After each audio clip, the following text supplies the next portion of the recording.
So, naalala pa ba kung anong gagawin para malaman natin na may internet? Ha? Ano, no? Yung physical, Ay, di ba naano na natin to?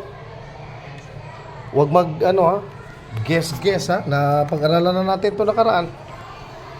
Okay? So, anong gagawin? First, check yung physical connection.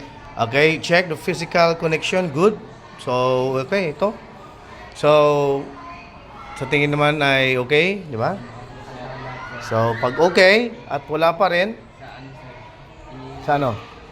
Sa wifi, ay sa software, ba yun? Anong software yun? Sa wifi, sa troubleshoot. Okay, troubleshoot by opening. Yung CMD tayo, di ba? Huwag natin kalimutan yung CMD or command prompt kasi diyan natin makikita kung may connection yung ating router. Tama ba? Okay, so check natin. Tagal pa eh.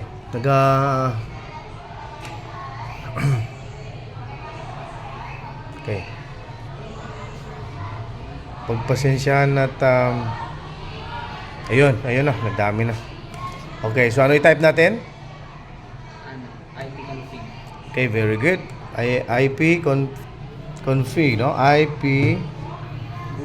IP config para malaman natin ang IP address. Okay? Baka na bago or what. So, yun. Okay, 172.168.33.1. Okay, so iping natin. Huwag niyo kalimutan iping, di ba? Iping natin kay Google. It is as if we are asking, no, data from him para malaman natin kung may internet. Yan, no? Okay? So, requesting natin. Just like saying, hey Google, ano mo daw kung may ma-receive kaming data. So, nakalagay dito, sent for, receive for.